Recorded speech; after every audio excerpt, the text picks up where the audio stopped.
Hello everyone, welcome to a class of 11th commerce account कर रहे हैं हम लोग। हमारा वीडियो चल रहा है क्लासिफिकेशन ऑफ अकाउंट का मॉडर्न अप्रोच।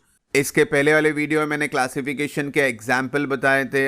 आपको 5 अप्रोच के अंदर क्लासिफाई करना था, assets, liability, capital, income and expense में। आज के वीडियो में मैं आपको रूल्स बताऊंगा मॉडर्न अप्रोच का, डेबिट और क्रेडिट के बारे में रूल क्या है। क्योंकि ट्रेडिशनल अप्रोच का रूल तो गोल्डन रूल है हमारा, रियल, नॉमिनल, पर्सनल।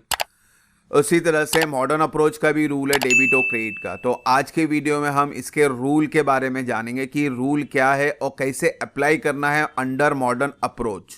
तो चलते हैं, इसके रूल समझ लेते हैं बच्चों। पहला थियरी देखेंगे, फिर रूल अप्लाई करेंगे और फिर कुछ एंट्री पास करेंगे अंडर डेबिट एंड क्रेडिट। तो थियरी क्या है हमारे लिए बच्चों? In the given chart different type of account have to be summarise. All account are divided into 5 category, जो बताया था मैंने, asset, liability, capital, expense, revenue. इसको आपको कैटेगराइज करना है अलग अलग पार्ट में। तो दो ही रूल है इसके, डेबिट और क्रेडिट, ऑब्वियसली आपको मालूम ही है। तो वो डेबिट क्रेडिट के रूल कैसे करना है, तो हमने इनको पांचों को बाइफिकेट किया हुआ है। तो पहला हमने बात की एसेट्स के, एक्सपेंस के और लॉसेस के, यानी ये एसेट्स और एक्सपेंस लॉसेस एक पार्ट बनेगा, और फिर लायबिलिटी, कैपिटल और रेवेन्यू एक पार्ट बनेगा।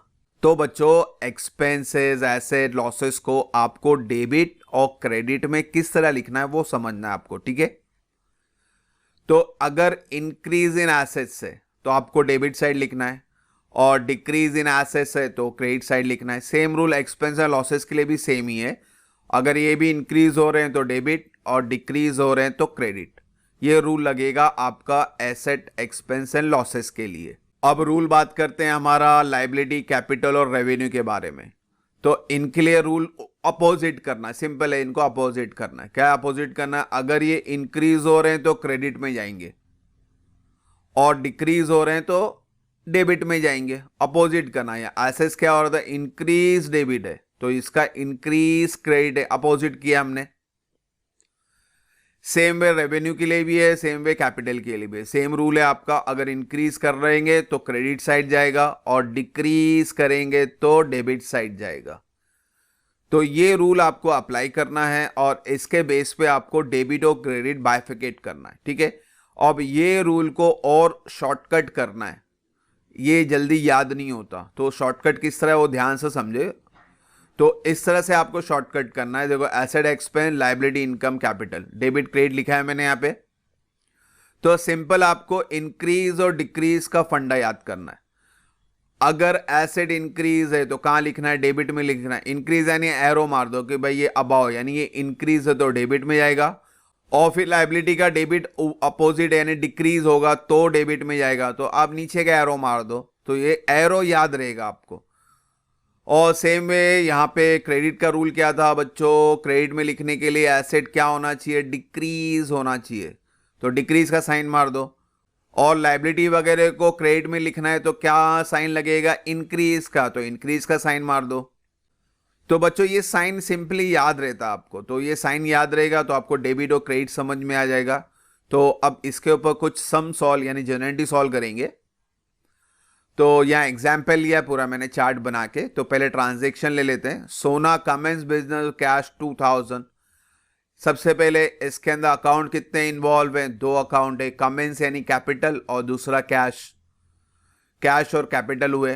कैटेगरी कौन सी है? कैटेगरी में आते हैं हमारे पास 5 कैटेगरी, हमेशा याद रखें, assets, liability, capital, income, expense. तो बच्चों, कैश तो मेरे ख्याल से एसेट्स है, और कैपिटल के लिए कोई कैटेगरी नहीं, कैपिटल खुद ही कैपिटल है। तो कैश चले गया एसेट्स में, कैपिटल कैपिटल अकाउंट ही रहा। अब इनका रूल याद है आपको। एसेट्स क्या हो रहा है पहले समझना, इंक्रीज हो रहा है कि डिक्रीज हो रहा है? एसेट्स कंपनी के अंदर आ रहा है यानी इंक्रीज हो रहा है, और कैपिटल भी इंक्रीज हो रहा है क्योंकि कैपिटल ही इंक्रीज होने वाला है, पैसा आने वाला है। तो यानी दोनों ही इंक्रीज हो रहे हैं, increase in assets, increase in capital. अब बच्चों, आपको रूल लगाना डेबिट और क्रेडिट का। तो कौन डेबिट में जाएगा, कौन क्रेडिट में जाएगा? ये आपका कैश और कैपिटल, कौन डेबिट में जाएगा, कौन क्रेडिट में जाएगा? एसेट इंक्रीज क्या बोला था मैंने, ये आपको याद रखना है। एसेट्स बढ़ रहा है, एसेट्स इंक्रीज हो रहा है यानी डेबिट। कैपिटल भी बढ़ रहा है, कैपिटल भी बढ़ रहा है यानी क्रेडिट। देखो, अपोजिट साइड लगने, दोनों इंक्रीज हो रहे हैं, मगर एसेट जाएगा डेबिट में और लाइबिलिटी यानी कैपिटल जाएगा क्रेडिट में। तो आपको डेबिट में कैश लिखना है और क्रेडिट में कैपिटल लिखना है। इस तरह से ये आपका मॉडर्न अप्रोच का टेबल तैयार हो गया। तो सारे एग्जाम्पल में कुछ इसी तरह से समझाऊंगा, आपको ये चीज याद रखनी है, ठीक है। दूसरा एग्जाम्पल लेते हैं। Purchase goes from Rohan ₹1000। एक परचेज है, एक रोहन है, दो अकाउंट मिल गए आपको। परचेज एक्सपेंस है, रोहन लाइबिलिटी है। क्यों लाइबिलिटी है? क्योंकि रोहन क्रेडिटर हो गया, हमने रोहन से गुड्स परचेज किया उधार पे। तो जिससे भी हम गुड्स परचेज करते हैं उधार पे वो बन जाता है क्रेडिटर, और क्रेडिटर मतलब लाइबिलिटी। तो आपके पास एक्सपेंस है और लाइबिलिटी है, तो कैटेगरी लिख लेते हैं इनकी, एक्सपेंस और लाइबिलिटी की। अब आपको डिसाइड करना है कौन इंक्रीज है कौन डिक्रीज है। परचेज कर रहे हैं बच्चों, आ रहा है डेबिट, इंक्रीज हो रहा है यानी डेबिट।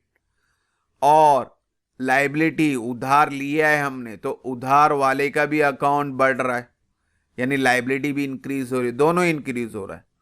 तो दोनों के लिए इंक्रीज वर्ड डाल देते हैं। और इंक्रीज बोले तो एक जाएगा डेबिट में यानी एक्सपेंस गया डेबिट में और लाइबिलिटी गया क्रेडिट में। तो इस तरह से आपकी जनरेटिव फॉर्म हुई, ये अकाउंट मिल गया आपको डेबिट और क्रेडिट का। तो बहुत सिंपल है बच्चों, ये रूल याद रखें इंक्रीज डिक्रीज का, और बाइफिकेशन आपको समझना है। एग्जाम्पल 3 लिया हमने, रिसीव्ड इंटरेस्ट 500। एक है इंटरेस्ट, एक है cash, cash account, interest account. अब इनकी कैटेगरी बताना है, कैश एसेट्स है, इंटरेस्ट इनकम है, क्योंकि यहां मिल रहा है, नॉमिनल अकाउंट ही है, ये इनकम मिल रहा है तो इनकम में जाएगा ये। तो एसेट्स और रेवेन्यू और इनकम आ गया हमारा। अब बताना है कि इंक्रीज डिक्रीज, रिसीव्ड कैश यानी कैश इंक्रीज हो रहा है, और interest received, interest nominal account ये भी बढ़ रहा है, यानी दोनों ही क्या हो रहे हैं, इंक्रीज हो रहे हैं। अब बच्चों एसेट्स भी इंक्रीज है और इनकम भी इंक्रीज है। एसेट जाएगा डेबिट में और इनकम जाएगा क्रेडिट में। तो cash account debit to interest account, इस तरह से ये फॉर्म भी कर दिया हमने। और एक एग्जाम्पल लेते हैं, फोर्थ एग्जाम्पल लिया मैंने यहां पे, sold goods to Raj worth ₹200। एक सेल्स है एक राज है, कैश नहीं आएगा क्योंकि ये उधार का ट्रांजैक्शन है। सोल्ड गुड्स टू राज यानी राज यहां पे हमारे लिए कस्टमर है, और अकाउंट में कस्टमर को हम बोलते हैं डेटर, और डेटर होता है एसेट्स। तो पहले तो अकाउंट लिख लेता हूं मैं यहां पे, एक राज है और एक सेल्स है। राज डेटर यानी एसेट्स और सेल्स नॉमिनल यानी इनकम। अब डिसाइड करो कौन इंक्रीज हो रहा है कौन डिक्रीज हो रहा है। डेटर अपना अकाउंट बढ़ रहा है, हमने उधार दिया ना डेटर को, तो डेटर के खाते में हम ऐड ऑन करेंगे यानी डेटर एसेट्स इंक्रीज हो रहा है आपका। सेल्स किया, सेल्स भी बढ़ रहा है आपका, तो यानी दोनों ही इंक्रीज हो रहे हैं आपके। अब रूल के साथ बता दें डेबिट और क्रेडिट। डेटर बढ़ा इंक्रीज यानी डेबिट, तो डेटर चलेगा यानी राज चले गया डेबिट में। सेल्स भी बढ़ गया इंक्रीज हो रहा है, मगर साइड कौन सा लगने वाला है, क्रेडिट, यानी सेल चले जाएगा क्रेडिट में। तो इस तरह से आपको पूरा चार्ट बनाना है बच्चों। मैंने आपको एरो की मदद से पूरा चीज बता दिया, आप एरो को याद रखें तो आपके लिए चैप्टर बहुत सिंपल है। ठीक है बच्चों, और भी एग्जाम्पल लिए मैंने, अब सॉल्व नहीं किया मैंने। यहाँ पे देखो बहुत सारे एग्जाम्पल लिखे हैं, यहाँ पे 7 एग्जाम्पल है, टेबल के साथ है। इसको वीडियो पॉज करें, स्क्रीन में देखें, लिखें तो अच्छा है, नहीं लिखे स्क्रीनशॉट ले एटलीस्ट, बाद में आप देखें तो आपको समझ में आएगा तो कैसा इंक्रीज है, कैश कैपिटल क्या हो रहा है आपका, डेबिट और क्रेडिट। तो बहुत 7 एग्जाम्पल आप सॉल्व करेंगे तो इजीली आपको मॉडर्न अप्रोच समझ में आएगा। अब इसके अंदर बच्चों एक आता है फॉर्मूला। वो फॉर्मूला आपका एसेट्स का, लाइबिलिटी का, कैपिटल का फॉर्मूला है, तो उसे हम इक्वेशन बोलते हैं यानी अकाउंटिंग इक्वेशन। तो इंशाल्लाह नेक्स्ट वीडियो में मैं आपको अकाउंटिंग इक्वेशन सिखाऊंगा।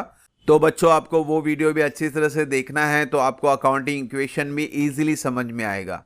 तो यहाँ पे मैंने आपको मॉडर्न अप्रोच का क्लासिफिकेशन भी बताया, मॉडर्न अप्रोच के रूल्स भी बताए, मॉडर्न अप्रोच के जर्नलिटी किस तरह फॉर्म होगी वो भी बताया मैंने आपको। तो होप सो यहाँ तो कोई डाउट नहीं है। इंशाल्लाह नेक्स्ट वीडियो में जल्दी मिलेंगे बच्चों। Thank you for watching the video. God bless you.